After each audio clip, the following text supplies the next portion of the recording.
Parliament में तो मेरे अलावा जनता किसी को पसंद करेगी नहीं। बीजेपी का जो वोट है, हालांकि उनका कोई बड़ा कट्टर वोट है, उसके बावजूद भी बीजेपी का काफ़ी वोट कम हो जाएगा। भिंड का जो मुद्दा है वो तो अकेला एक ही मुद्दा है कि फूल सिंह बरैया हमें चाहिए। आज कांग्रेस की लिस्ट आ सकती है, उसमें एक बार फिर से नाम फूल सिंह बरैया जी का है। भिंड दतिया लोकसभा से हमारे साथ में फूल सिंह जी एक बार विधायक बन गए, सांसद बनने के लिए भी अब चांसेस आ रहा है। नाम आपका कांग्रेस की तरफ से सिंगल लाइन है? नहीं, वो सांसद बनना, विधायक बनना कोई मतलब नहीं है, मतलब सेवा करना है। और बड़े हिस्से की सेवा करना चाहते हैं तो लोकसभा में जाना पड़ेगा, और राज्य की सेवा के लिए तो पर्याप्त है विधानसभा। तो मौका मिलेगा तो मैं चुनाव लड़ूंगा और वहाँ से कांग्रेस इस बार जीतेगी। लेकिन अभी जिस तरह से सिंगल नाम है, उसमें कई सारे तो दावेदार हैं, लेकिन आपका सिंगल नाम है। कहा जा रहा है कि आप फिर से, अगर लगता है आपको कि अगर मान लिया पार्टी टिकट दे देती है, क्या ऐसे इशू लगते हैं जिसको लेकर आपको जनता पसंद करेगी?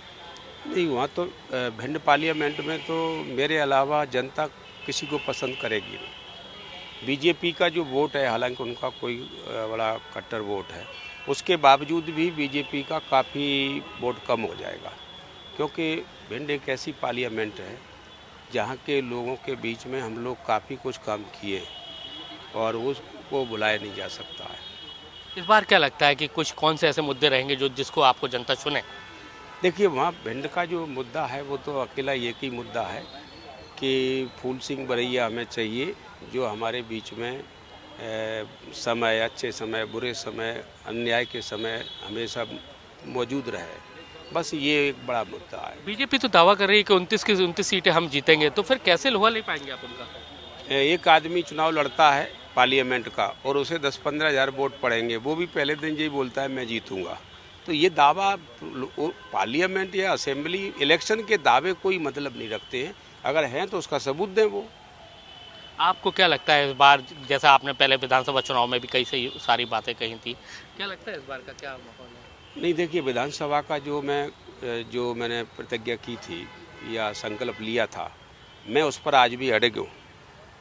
अगर पार्टी मेरी बात मान लेती तो भारतीय जनता पार्टी, मेरा दावा है कि वो यहाँ पर 50 से ज़्यादा नहीं जीतते।